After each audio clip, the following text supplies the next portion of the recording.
PixMix is brought to you by the Arun Show, broadcasting on Liberated Syndication on youtube.com/Arun Show, and is in association with the Old School Lane podcast. PixMix is brought to you by oldschoollane.blogspot.com and is associated by the Arun Show.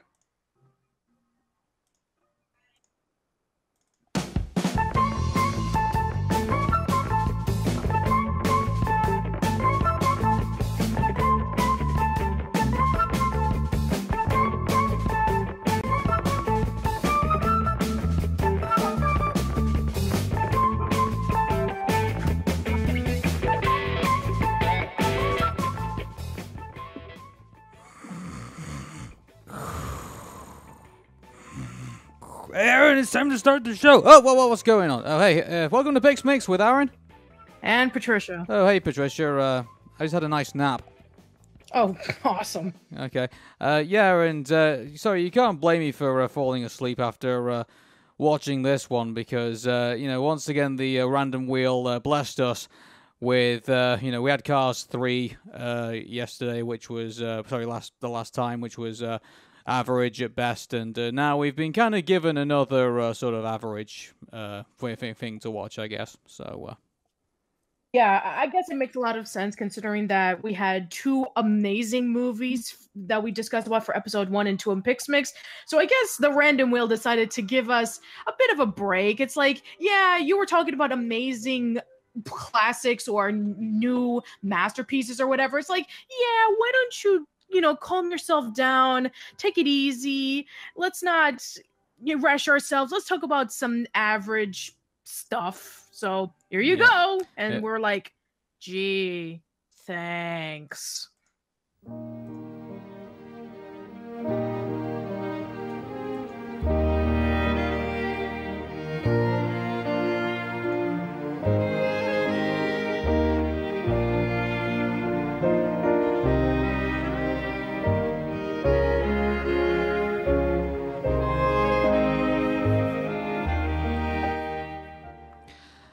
And if you can't tell from the music, it is the Good Dinosaur. And I have to say, right off the bat, this is Pixar's lowest grossing film.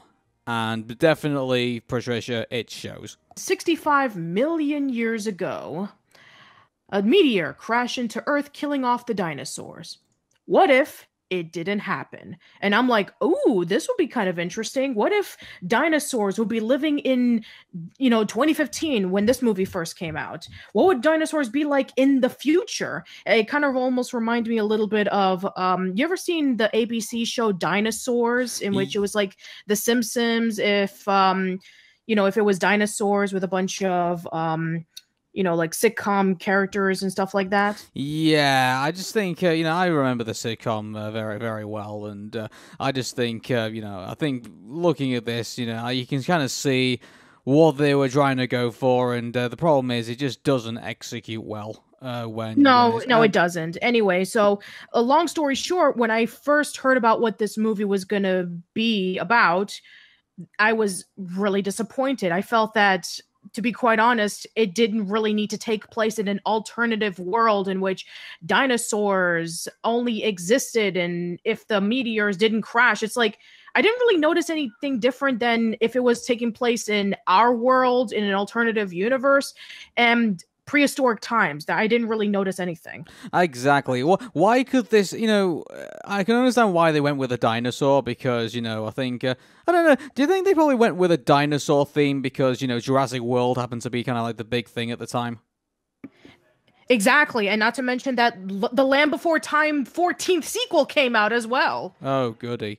But, it's just, this didn't have to be a dinosaur film. This could have been, like, a proper boy and his dog story. Like, a kid who, couldn't cut it being on the farm, and, he gets, in an accident, he gets washed away, and then he has to, like, survive on his own, and then he has, like, this dog who follows him around. It's like, this did not have to be dinosaur themes. This could have been exactly, standard, I think, for a boy and his dog story. they could have even like been a boy and his dog story, and they could have like they put in like some proper structure as well. It could have been a nice like maybe like Western story, I guess, or like one like out in the Rocky Mountains, I guess.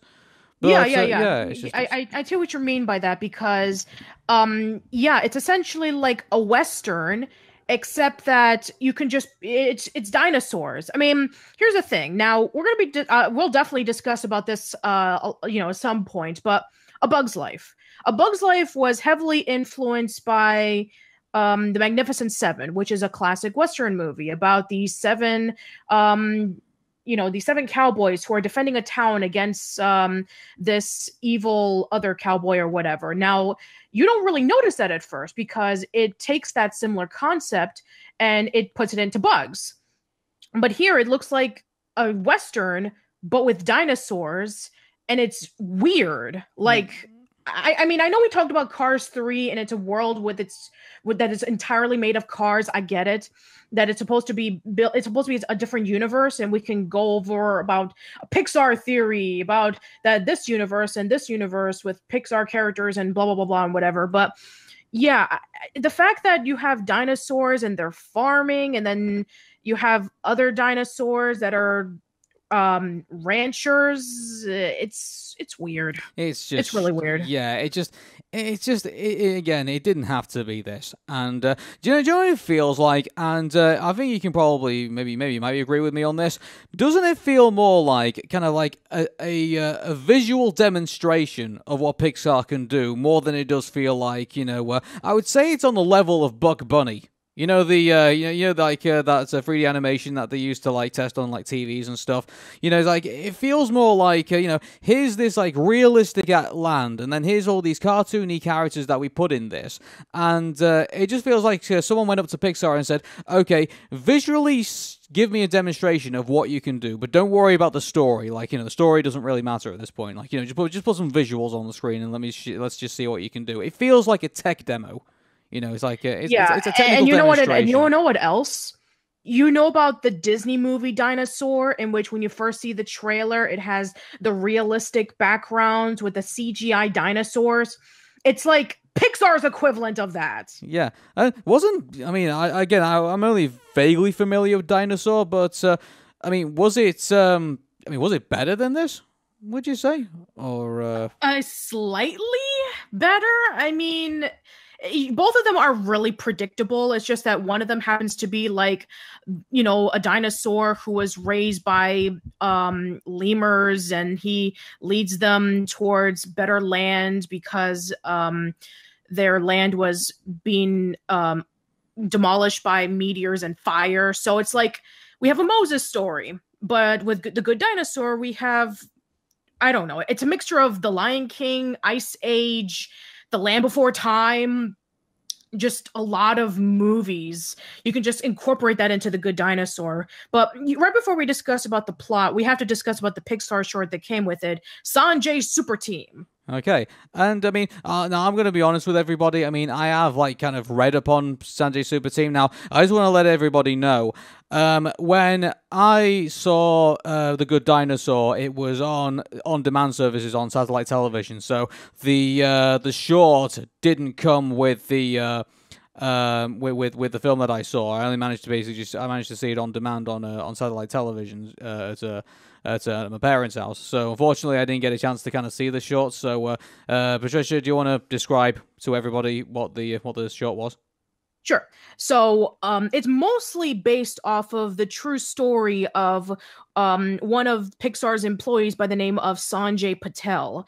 And it's the story about a little kid who's watching a superhero cartoon. And we have his father, who is trying to pray, and they're both Indian, and they have like these Indian gods. Now, I'm not familiar with Indian culture or the Indian gods, so I didn't know anything about that. So he brought out like these three Indian gods, one of them with like multiple arms, one of them that looked like a monkey, the other one looked like an elephant. So the father is trying to pray while the kid, Sanjay, is trying to watch his superhero cartoon. I can actually give you names for those three deities. They are Hanuman, Durgu, and Vishnu.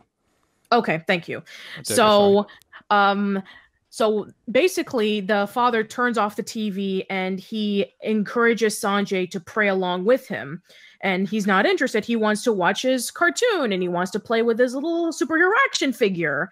And while they're praying, he has this kind of like daydream in which you have this creature coming on by who has like two heads and he has multiple arms and he's attacking Sanjay, and he has to light up some sort of candle so he can be able to summon the superheroes, and then the superheroes come in the form of those three Indian gods, and they fight alongside with Sanjay, who's watching, and they fight the evil god, and they use up the bell that Sanjay's father was using earlier for praying.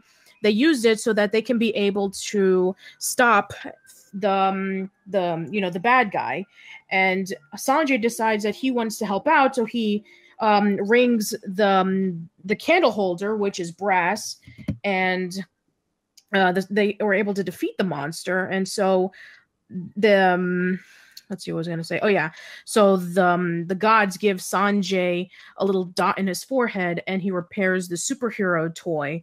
And when he comes back from his daydream, his father gives him the remote, but he decides that he's not going to watch TV. He's actually going to draw the superheroes that he saw in his daydream, and he gives it to his father, and they start talking, and they kind of have like a little bit of an agreement with one another about how important that the Indian gods are, but they see kind of like it's actually a really sweet story, I have to say, that they have this agreement about, making a balance between the, Sanjay's love for superheroes and the importance of religion for the father. Mm-hmm. I tell you what, I mean, just listening to that, I think makes me more interested to watch that than talk about the Good Dinosaur. To be quite honest, I actually enjoyed that short a lot more than the Good Dinosaur. The Sanjay Super Team was really colorful, very creative. I never thought of a concept of mixing Indian gods with superheroes, so I really like that concept. And the fact that it was mostly based on a true story, that actually was really endearing for me. So, yeah, I would say, if anything, go watch Sanjay's Super Team, and we'll give more of our thoughts on the Good Dinosaur. Yeah. Oh, by the way, shout out to my brother Sanjay. He's actually I do have a brother called Sanjay, and he does listen to PixMix. So so shout out to him. And also, let's talk about the Good Dinosaur. And so, I mean, there's something else I want to address about this film. This is Pixar's first bomb, pretty much, in regards to that. And some people defend it by saying, "Oh, well, it made like $200 million at the box office." Like, yeah, it took like $350 million to produce and to budget, and to promote. So it's like, it is not a good omen for the Good Dinosaur at all. And it sits at the bottom of its box office. So, but anyway, you want to know what the sad thing is? For most of the people's consensus, Cars 2, what they consider to be the worst of the Pixar movies, or maybe one of the worst, it made double its budget. So yeah, the Good Dinosaur. Oh God, the fact that it didn't even make its budget. We're in for quite a treat, folks. Well, I think Cars 2, was far more anticipated, than the Good Dinosaur was. I think you can agree. I mean, you have to consider that, similar to when we were discussing about Cars 3 and Coco, both coming out of the same year, this movie came out the same year as Inside Out, and we already know which one was the superior version. Movie. No movie, yeah. So again, as Patricia said, this was basically what happens if dinosaurs were still on the same Earth as humans were, and they seem to have evolved to the point where they can start farming for themselves. It starts off with these two dinosaurs who have had 3 kids. One is called Libby, Buck, and they also have their runt Arlo.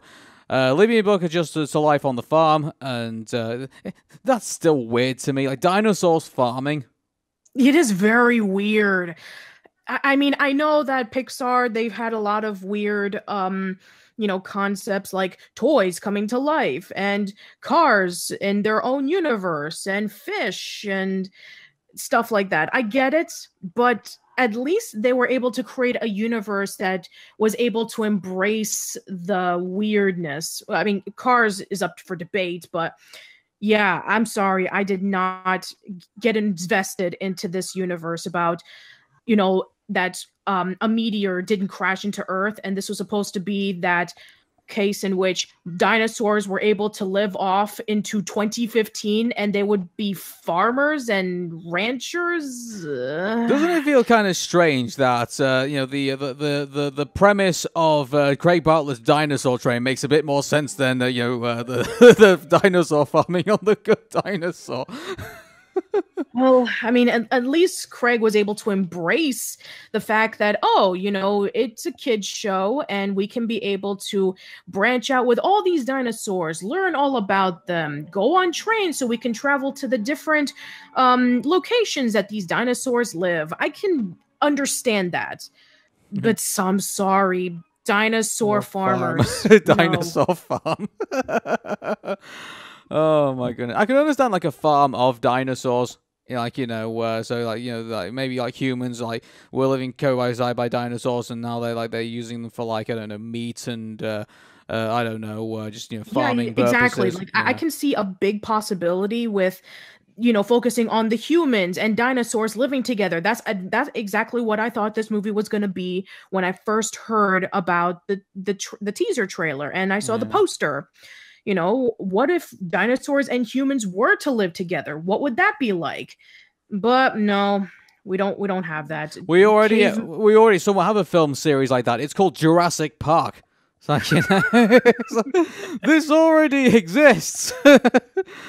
Oh my goodness. So we get to the point where the Libby, Buck, and Arlo are trying to make their mark, if so to figuratively and literally on the farm, and by making their mark on the silos by doing something like I don't know, foraging for things, just doing farm stuff around the place. I can't even remember all the skills that they acquired just to get their marks on the silo. From what I remember, like Buck is supposed to be like the strong guy, and Libby's supposed to be the girl.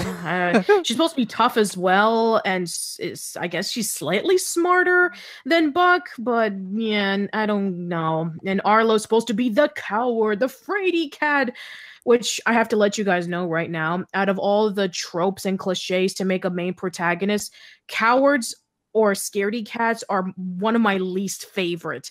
I can never really root for them unless it's justified. Like they are. Let's take Mrs. Brisby from Secret of Nim. She was afraid when she was going out into the world so she can be able to find a cure for her son, Timmy. And it's understandable why she's afraid, because she's always been a stay-at-home mom raising her family, and she's never ventured out into this dangerous farm and meeting up with the rats of Nim. I can understand why she would be afraid and all the stuff that she had to go through to conquer her fear. But Arlo, he's scared of chickens. Yeah, this is the thing, though. It's like, to make this the main protagonist, I mean, since the 40s, there's a reason why the Fraidy Cat has always been a side character. I mean, the Scarecrow from The Wizard of Oz, Shaggy from Scooby-Doo, where he was like a main character in the Scooby gang, but he was not like, the main focus of the show. It was a gang, and also Scooby-Doo, who is the title character, Right. And we also had that with Chucky Finster from Rugrats, Gus Griswold from Recess. These were side characters. They weren't the main protagonists. Yeah, but here's the thing. Before anyone asks, what about, Rugrats Go Paris? He was a pretty main character in that one. Well, that was because Chucky had character development throughout the series before we got to Rugrats in Paris. So, throw that argument out the window as far as I'm concerned. But yeah, that is true. Yeah. Yeah. So even Fear from Inside Out. Even he was not a main character. He was a side character. He was like a comic relief. And so there's a reason why characters like Arlo are not put at the forefront, because you really struggle to root for people like that because they look so useless. Yeah, they are really useless. I'm sorry, but half of this movie, I was not rooting for him at all. Yeah, I would accept it if he had like some kind of adventure in him. So, if he had like some kind of like sense of adventure, like he wants to like, yeah, he's afraid of stuff, but he actually has like this sense to like go out into the world and kind of explore and things like that. And but his father kind of like was overprotective of him because he knows he's scared of stuff around the farm. Like, I would accept that if he had that kind of character trait, but he didn't. He didn't even want to be out there. And like, if you think about it, if the main character didn't even want to be out there, why would we want to be out there? Right, right. Why would we be out there for him, Yeah, so yeah, we're not off to a great start. So No. essentially, yeah. So essentially, Arlo feels completely left out from his family because they are able to contribute well to their farm. Ugh. And then along the way, their food is being eaten, and they need to save up as much food as they can right before this winter comes along.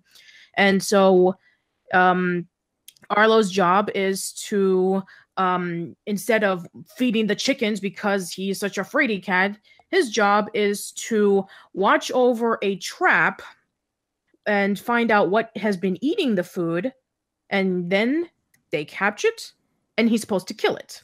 Here's something interesting about that. Was the dad knowing? Did we actually have any like foreshadowing of like the silo things being eaten in the silo, and the dad knowing that something was in there? Like, no, we didn't get anything. It just comes out right out of nowhere. He just decided, I'm just going to give him a new job. He's not doing well with this chicken farm. He's afraid. And so he takes him out into this field where there's a bunch of fireflies, and it looks pretty. I have to say, it does. That was actually a really beautiful moment.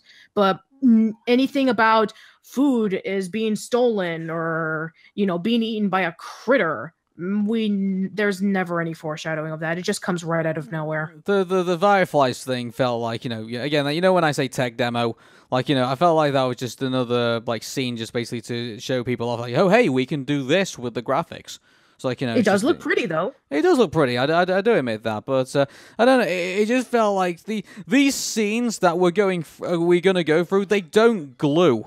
Like, they're just kind of like there. So it feels more like kind of like a compilation of, what's the best way to, I'm trying to think what might be the best way to describe it. I mean, would you say, wasn't the Sword of the Stone kind of a bit like that? In a way, if you remember that Disney film, like it was just kind of like Sword of the Stone is actually a really interesting movie in which that was their B project. They were originally supposed to make a movie based off of Chanticleer, the rooster, but then there was another guy who was working on the Sword of the Stone, and then Disney looked at it and said, let's do that movie instead. And so everybody else had to work on the Sword of the Stone, and they shaft Chanticleer into the background, and they never released it.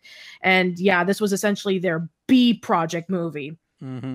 Yeah, you see, like I just know there's I know a better way of describing it. You remember the episode of the where they had like the skits in The Simpsons, where like they had like those 5-minute ones. What was that episode called? I know what you're talking about. Like, it's almost like with showing segments of Itchy and Scratchy, the Treehouse of Horror. Yeah, it's always kind of like that. This is what this movie felt like. It just felt like oh hey, we're in this adventure about rustlers, and then we're about in this adventure about a boy and his dog, and then we're in this adventure about fighting off an antagonist, and then we're in this adventure about confronting your fears. It just felt like there was no theme to like. I mean, there was a main theme, which was like the relationship between Arlo and Spot, but it just felt like there was no like theme that felt stable throughout the movie. It felt like different adventures as you were going through it. And I mean, I guess that's how a lot of Westerns are, in which they have either one major theme or they just have like little tiny themes, and then they go through the motion. It's sort of like Don Quixote,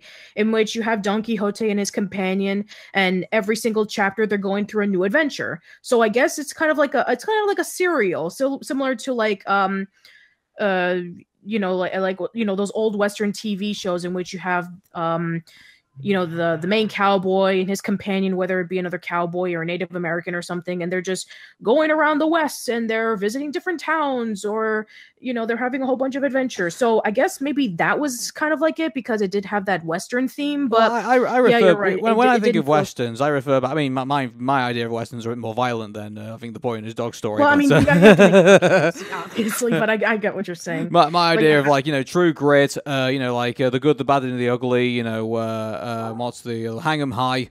You know, those types of westerns I'm sort of kind of like more into, I guess. And I know this isn't this, but No, it's not. at least with those films, at least there was like a stable plot. Like you had, in Hang 'Em High, you had Clint Eastwood trying to get revenge on the fact that some guys tried to like murder him in the beginning of the film, and then in like in Good, the Bad, and the Ugly, they're chasing after a treasure in a graveyard, and then in True Grit, it's about a woman wanting to get revenge on somebody who killed her father. I think it was.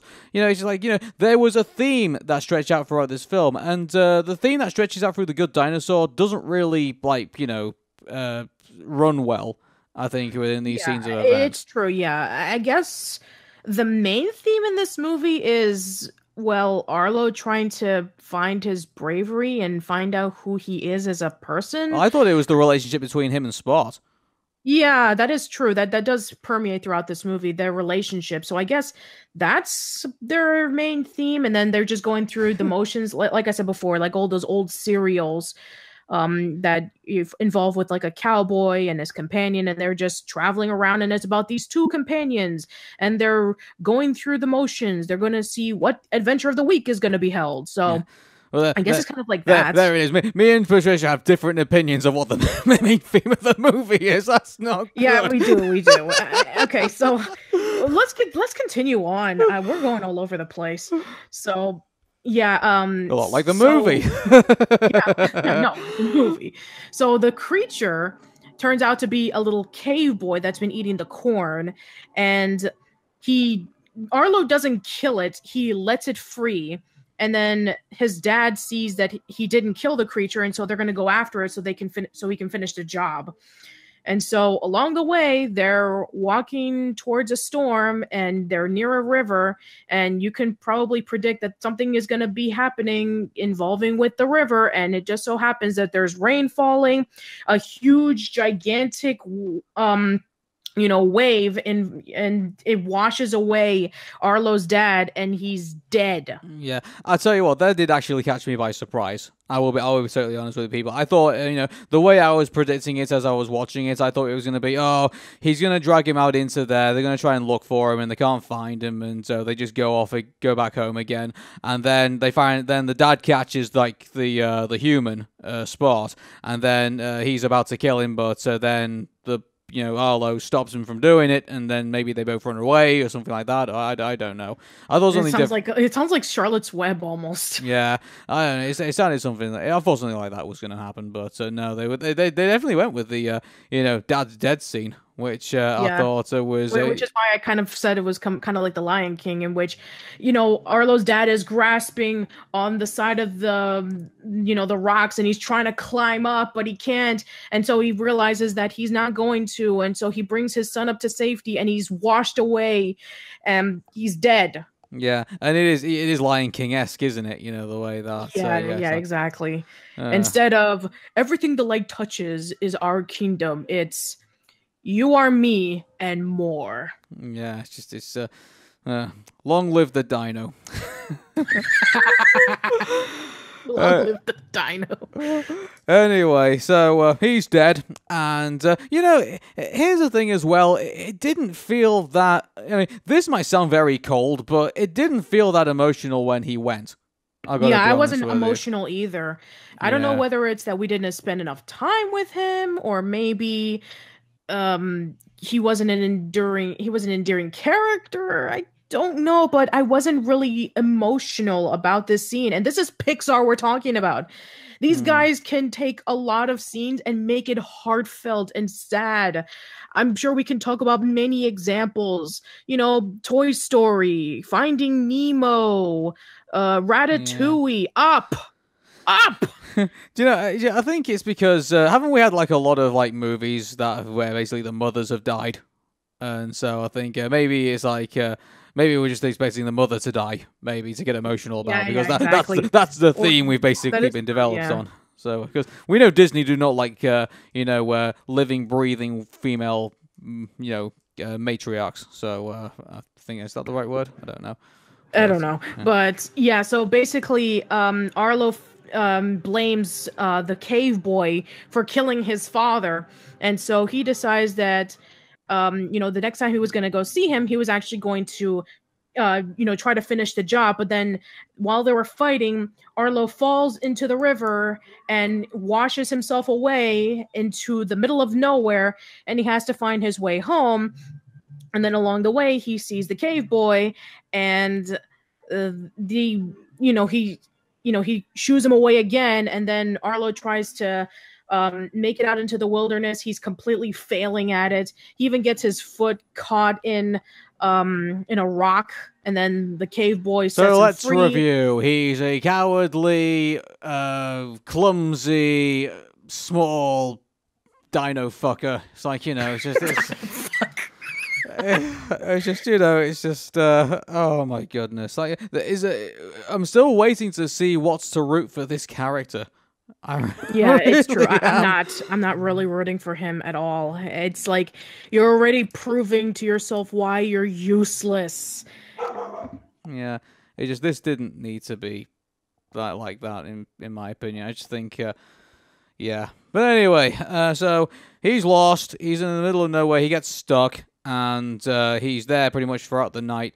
And he wakes up in the morning, and then he finds that someone has dug him out of his out of that situation. And so then we get the situation with then we get the scene where Spot, which is the little cave boy, goes and tries to find him food, and he finds him a variation of things, and he doesn't like anything until he finds the berries, and then it's just a couple of berries, and so he eats them pretty quickly and then asks for more.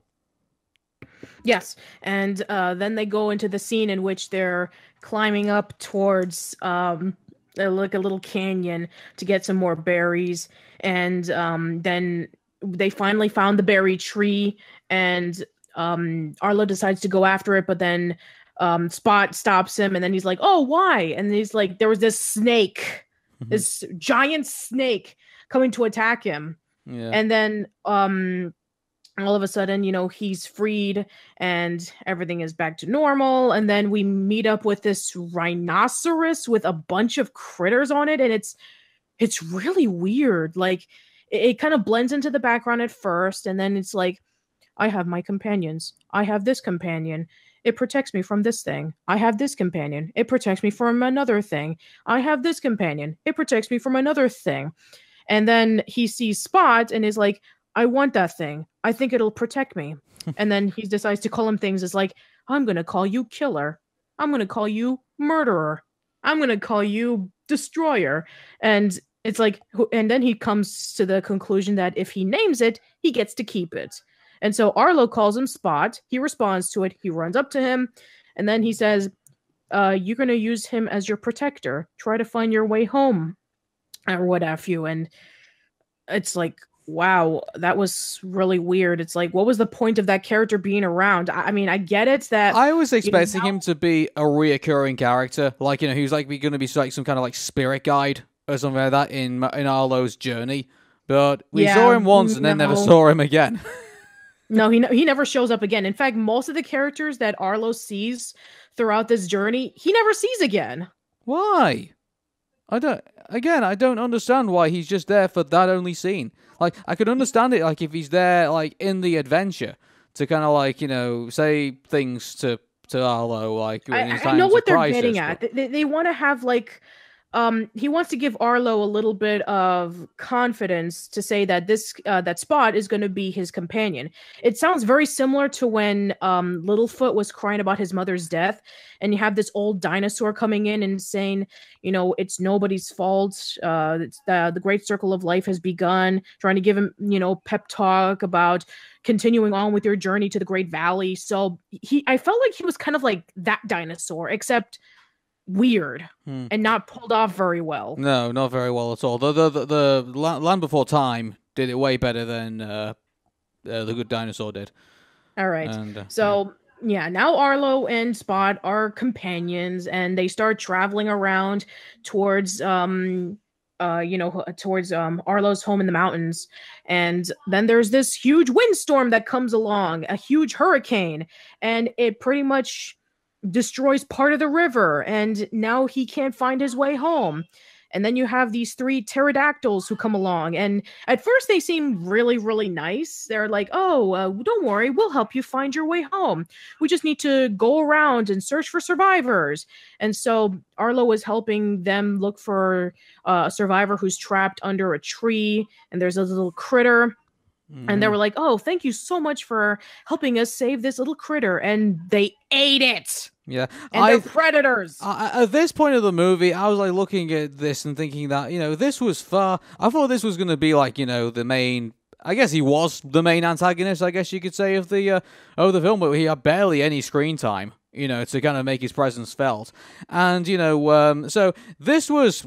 If this was introduced, like, a couple of minutes before, like further into the further at the beginning of the film, to kind of like pin down that this is the guy that you've got to be afraid of for the rest of the film, that he's gonna get Arlo or something like that. But they didn't.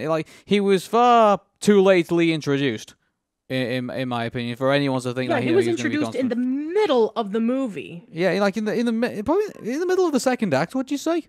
Yeah, it was in the middle of the second act. I timed it. It was like towards the middle of the movie. Oh my god! It's like, well, there was no, yeah. So, he was called Thunderclap, wasn't he? Like, yeah, Thunderclap. That's what his name was, and he was talking about like how the reason why he got this name was because he went through a major storm and he survived it.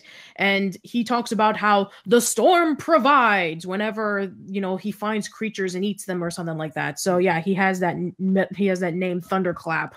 I guess he was kind of like, oh my goodness, I'm going to lose so much geek credit for this. So who is the name of the antagonist in Up? Oh, you're talking about Charles Muntz? Charles Muntz, yeah, the guy, yeah. Yeah, Adventures Out There. Adventures Out There. I think he was a weaker version of that character, if anything. Like, he was like, oh, I had this, amazing adventure, and then I flew through a storm, and this whole thing happened in my life, and now I'm this guy, and it was a weaker interpretation of that. Charles Muntz, he was introduced in the beginning of the movie, so you knew who he was. Exactly. So, yeah.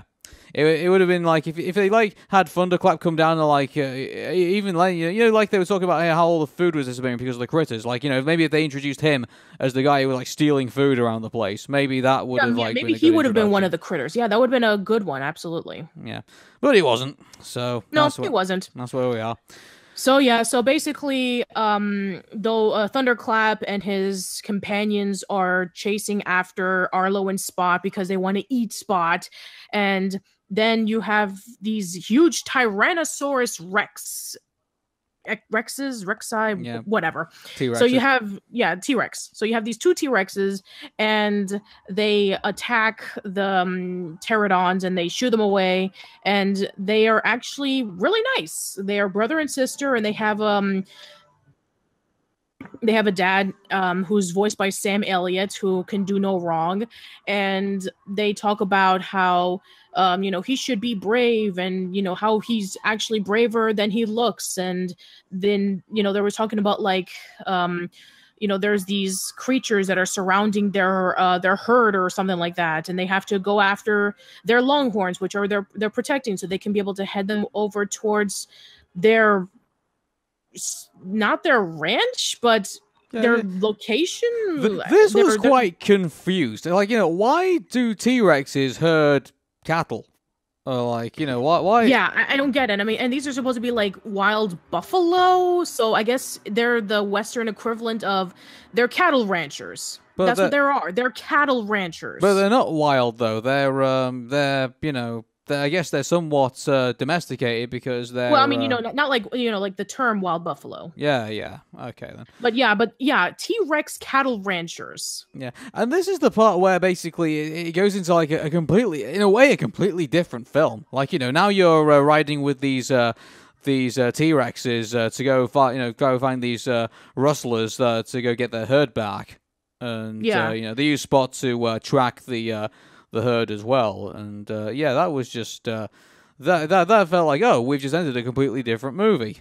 Yeah, so it went from a kind of like a farm movie to to a boy and his dog to now we have a Western movie with cattle ranchers. So yeah, it's like shifting into all these different directions. Yeah, it's just I think maybe they were like trying to play like homage to like maybe all these themes, but that's all right for like somebody who's doing some kind of like variety show, but this is like a Pixar Disney movie.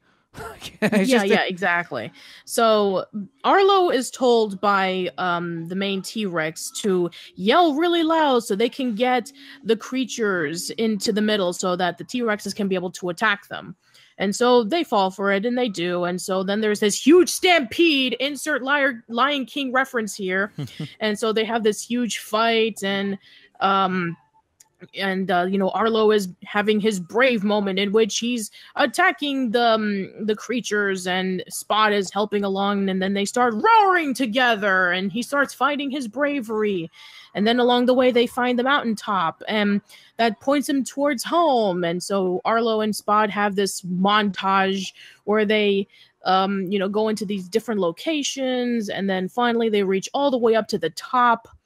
And then we see a silhouette of a caveman who's howling, and Spot wants to go after him. We've actually just missed and I got to be honest with you, we don't blame us for. I don't blame you for missing this, but we had like a camping scene where they were talking about how, even though I did something really brave, I was still scared of doing it. But while that was going on, I felt no interest in listening to it. I just, at the minute that we got to like a quiet moment in the film, I already felt like the whole film was average by that time. And every time there was like a quiet moment, I kind of walked out the room, and it sounds really interesting too. It's like they're talking about where they got their scars. Like, oh, I had this scar from this thing. I had this scar from another thing. I had this scar from being attacked by a crocodile or what have you.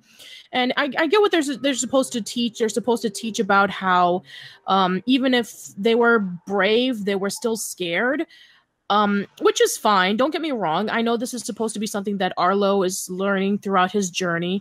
But, I mean, these characters are... they're just there for like a few minutes, and then they don't leave a strong impact like it should. It's sad really, because I'm sure if I rewatch those scenes, I'm sure I would get something out of them. But if you don't give me any other interest in like the exciting moments of the film, it's like you're gonna miss these parts because there's nothing to keep your attention. It was. So anyway, we get to the part with the howling caveman. Which, I'm really... that just sounds really stupid, doesn't it? Howling caveman. Crazy howling caveman. It's like, it's Captain Caveman. No, he wasn't that. But... oh, God. If only. Like, if only. But anyway, we get that scene, which kind of felt like, it just felt out of place at that point. Yeah, and I know what they're supposed to do again. It's supposed to be, you have that one moment in which Arlo was talking about family, and he shows them he was showing Spot in sticks. It's like, this is me, this is Mama, this is my brother and sister, and this is Papa. And he had this circle around, and then Spot understood, and he got a stick, and he put himself, his mom, and his dad, and that they were both dead. And then he showed it basically showing without words that both of his parents were dead and he's on his own. And then Arlo showed Spot that, his dad died, and he told him that he misses him. So if there's one thing that I can give this movie, is that they're able to have these quiet moments with little to no dialogue. It lets the music and it lets the emotion of the characters speak, which I have to give it credit for. I'm really glad that they were able to pull something like that off. Yeah, well, I'll definitely say that the relationship between Arlo and Spot was actually pretty good. I will give it that, but that's probably the only thing I basically had to hang on to that entire film. Yeah, and this was done better. I mean, you remember the first Ice Age movie in which, the creature, the mastodon, the sloth, and the saber-toothed tiger had to bring back the little cave boy to his family who were constantly traveling, and you had that nice relationship with the mastodon and the cave boy. And that was done with no words as well. And the one scene that I still remember to this day was when they went over to the cave painting, and he was seeing humans attacking the mastodon, and about how he didn't really trust humans. So I actually really like that moment, and it also gives a little bit of more backstory about the cave boy, in which we saw throughout the beginning of the movie that the mother died and the father was looking around for his son, but he couldn't find him, and so they were traveling.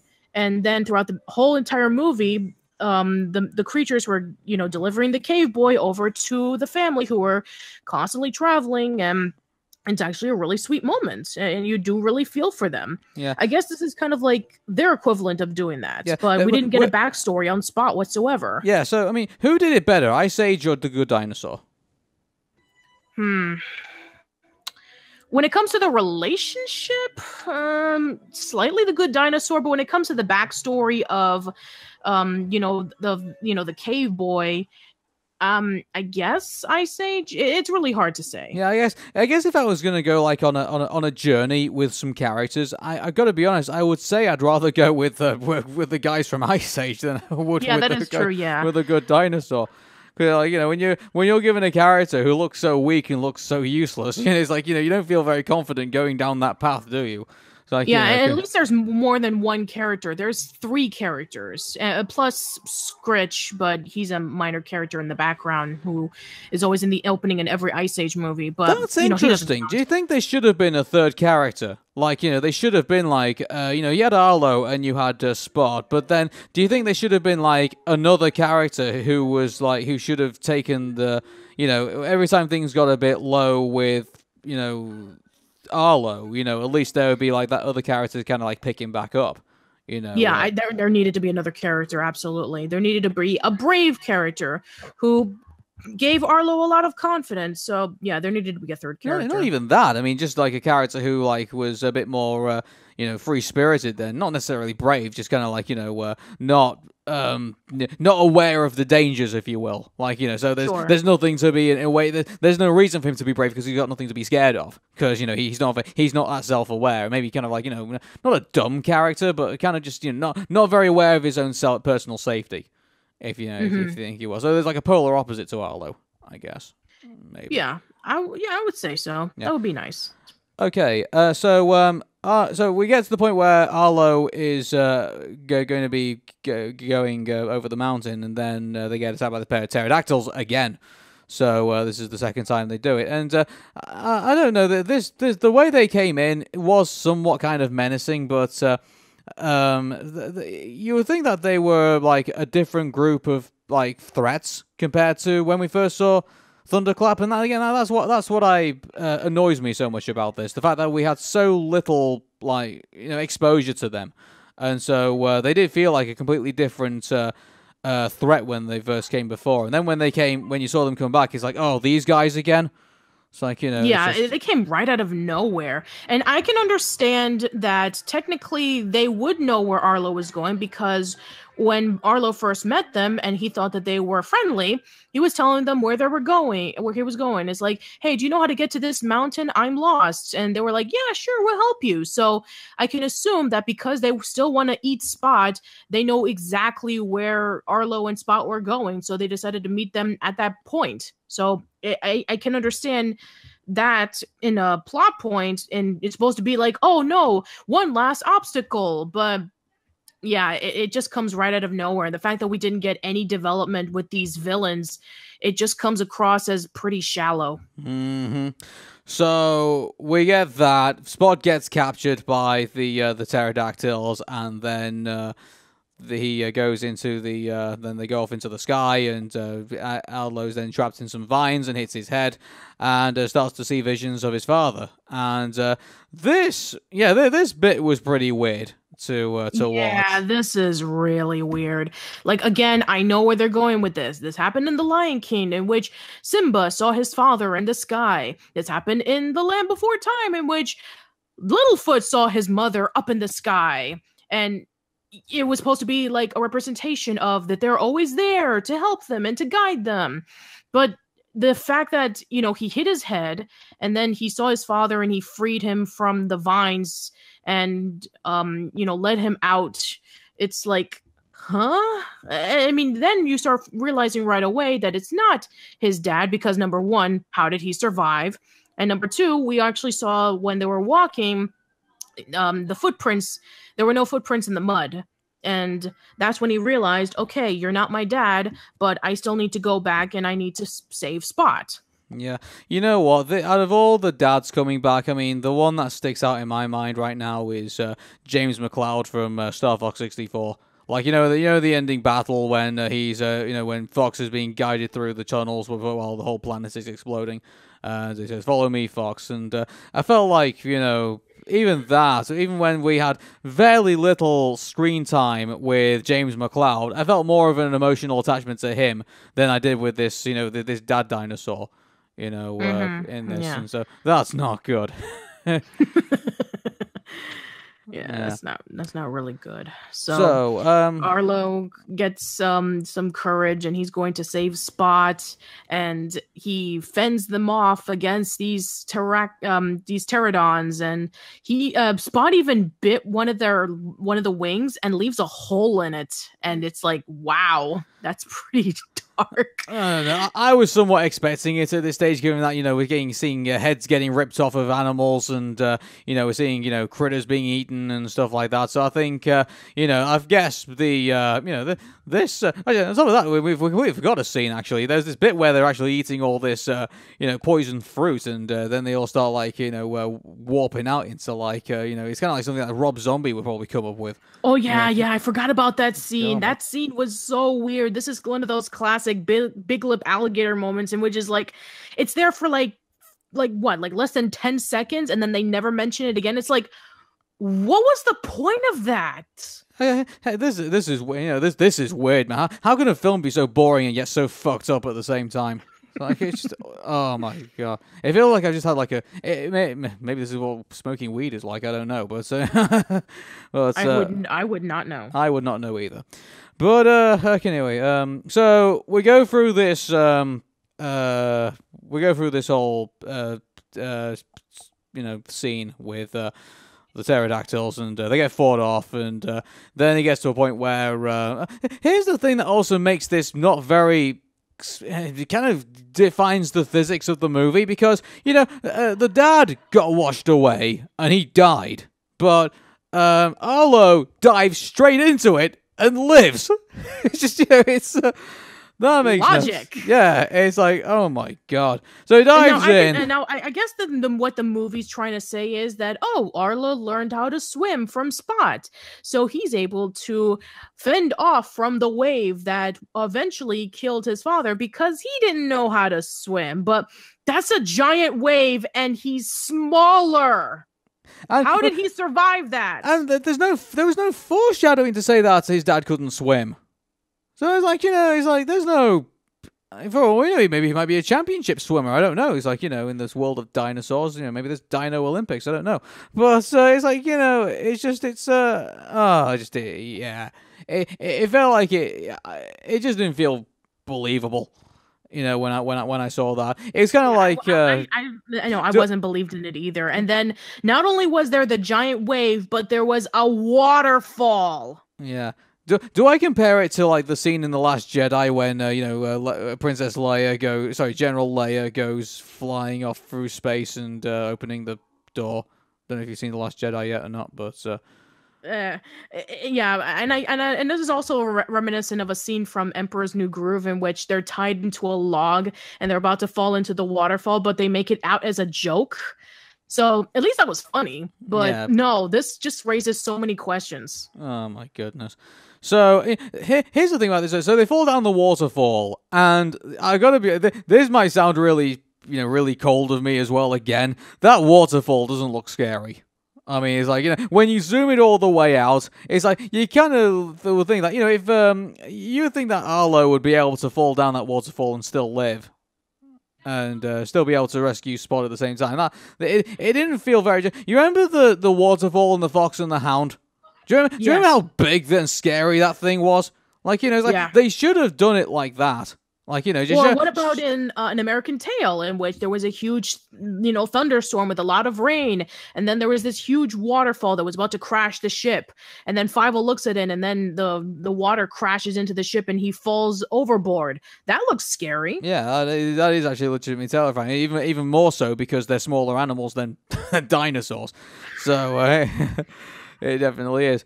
So they're rescued, and so then they rest, and then they go off again into go towards Arlo's home farm and things. But before they do, we get this really random group of people. Yeah, and again, this is supposed to be foreshadowing to the caveman who was shown as a silhouette earlier in the movie, and then there's more of them. We have a caveman, a cave woman, and 2 cave children. And they're supposed to be like this. Again, going into one of the highlights of this movie, there's a really, really quiet scene where there's no talking, and Arlo is trying to tell Spot, no, Spot, you should go to your this is your new family. You should go to them. And he even does the little circle, and he pushes Spot away from him, and Spot understands, and they have this little hug, and it's like, oh, that's actually really sweet.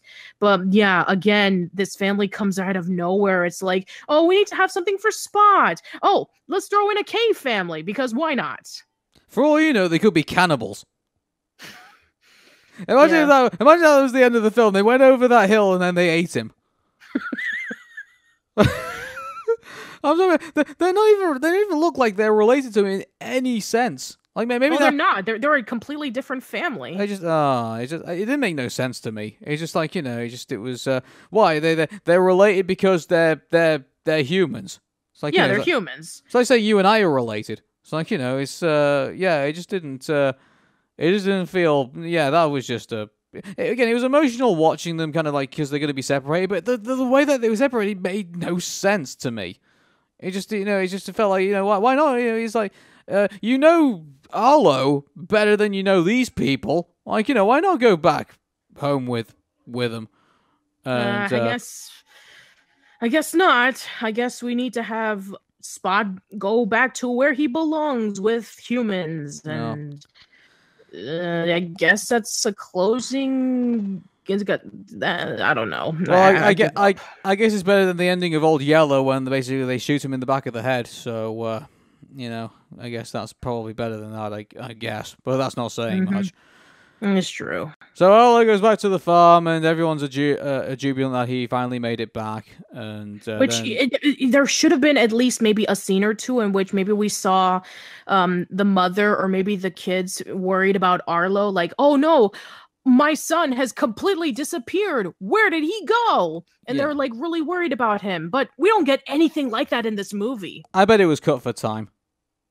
That's the only thing I could think of. It was cut for time. I mean, how long's this movie? It's about 93 minutes. So no, they didn't have an excuse to cut it for time. It's like there was plenty of time they could have used. But again, like we mentioned earlier in this podcast, there was a lot of behind the scenes troubles with story structure and stuff like that. So maybe that was going to be in the original draft of the script, but then maybe they just cut it off to feature something else. I have no idea. Yeah, if there really is a production hell, it definitely will be The Good Dinosaur, I guess. And, trust me, there's something else, but we'll talk about that later. Okay, then. So they give him a mud print. I guess maybe it was a participation award. I don't know, but I have no idea. That made no sense. It's like, what did he do to earn it? Yeah, he's like, he like what? He fell in a lake. He got himself into his own shitty mess, and he walked all the way back. It's like it's like, wouldn't you think his mother would have been like, oh you idiot, you fell in a lake and you got yourself into all this trouble. And, it's lucky that you came back alive. It's like, this movie's just like, I don't even know what to say. It's like, it's a pretty forced ending, to say the least. I mean, if maybe there could have been something else that he was earned for, maybe I would have justified the ending in which he decided to leave his print up with the rest of his family's prints, but I don't get it. I So get it if he come back to the farm and then he'd build up some courage and become and basically started to become kind of like his father in a way. Maybe and started becoming better than everybody else, and then he earned his print. Then yeah, I would totally accept that. But it just comes out of nowhere. He's not really doing anything to earn it. Also, you have to consider that there was this whole plot point about, oh, it's the first winter, it's coming early. So I was thinking that, oh, maybe he should come home right before snow falls, and maybe he can help out his family get enough food for the winter. That would make Arlo earn his mark, but I don't know. Yeah, but yeah, I mean, can you all tell why we don't like this movie? I mean, which is worse, Cars 3 or this? Cars 3 at least had some kind of structure to it. Yeah, and also it was the third movie, and since we haven't seen the other two, I guess we can't really say anything about it. But this is supposed to be a standalone movie, unless there's sequels, which I completely doubt since it bombed, and I can see why it bombed. Mm-hmm. So, I mean, shall we go into the story of what happened behind the scenes? And, yeah, go ahead. Yeah, you mean... Well, I'll let you tell it because you know it better than I do. So. All right, so from what I understand, and I don't know all of it, but apparently there was from what I understand, they didn't one of the writers, they couldn't figure out what to add into the third act or something like that, and then one of the writers actually left to work on the movie Disney's Tomorrowland, which I haven't seen that movie, but I heard some mixed opinions on that. That wasn't a good jump. I'm sorry? That was not a good jump. Let me definitely tell you that. So, yeah, I think you've probably been mistaken off the Good Dinosaur. Then apparently, there was some falling out on Pixar where they had to fire some of the employees for some reason. And then there was, some more writers added into the story, and then there was some more mix-ups, and then the movie was delayed about a year. So yeah there was then after the story, then the original cast had to be revised, and then more people were added, and then some of the people went away, and oh my god, how did there was not a lot of good things behind the scenes of that movie. How did this film not end up like Food Fight? Thinking about it, it's just all this money thrown at it, all this craziness that was going on behind the scenes.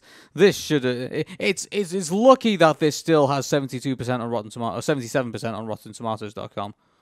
Yeah, that is true. And this wasn't the last movie that ended up with behind the scenes problems, but we'll get to that eventually. Yeah. So, that's it. So I guess we've got to score this out of 10, and I mean, okay, to be fair, there was some emotional scenes in it, and it did look very good, and it's just unfortunately there has just some story problems, so I will be fair and give this a 6. Me too. I'll give it a 6 out of 10 as well. It's a decent movie, but when you think about all the amazing movies that Pixar has released, it doesn't come close to it whatsoever. The story is predictable. It doesn't make a lot of sense the majority of the time. It has a lot of forced in messages. The character is probably one of the weakest, if not the weakest, protagonist ever. I'm sorry, I didn't really like Arlo very much. No. And the characters, while some of them were interesting, they weren't developed enough, or they weren't in the movie long enough. And the ending felt a little forced. The only thing I did like about this movie were, once again, the quiet moments with Arlo and Spot. The relationship with Arlo and Spot was fantastic. And I like some of the animation. The animation, when it wants to be pretty, it can be very pretty. So I can give it that. It's a decent movie, but as for Pixar, you can do a lot better. Yeah, it's a tech demo for me. It's it's just watch it and see what Pixar can do, but try not listen to the story. that's the one thing I wouldn't tell you while watching this film. Just don't concentrate on the story. So, yeah. So that concludes another episode of PixMix. Thank you very much for listening to us. If you want to find me on the Arun Meta Show, it's facebook.com/Arun Meta Show. Twitter is @Arun Meta Show. ArunMeta.tumblr.com, and also youtube.com/Arun Meta Show. And you can also find me on Liberated Syndication. Yeah, and if you want to know about me and my work, please check me out at oldschoollane.blogspot.com. Follow me on Facebook, facebook.com/oldschoollane. Follow me on Twitter, twitter.com /Patty_B_Miranda. And I am also at YouTube, youtube.com/PBM717. And also, I appear in occasionally in the Friday Night Nicktoons podcast. I'm weekly at the Arun Meta Show. So yeah, you can find me all over the place. Yeah, and this will actually be coming out before our next episode of the Arun Meta Show, and I think we'll be talking about some pretty exciting stuff on the Arun Meta Show. No doubt about that. And one bit of news that we've only just come off just before we came on the air with PixMix is that the Animaniacs will be returning for 2 new seasons. All right, that sounds awesome. I'm looking forward to it. We'll be talking about that on the weekend. So, from me, Arun. And Patricia. Take care, and bye for now. See you later.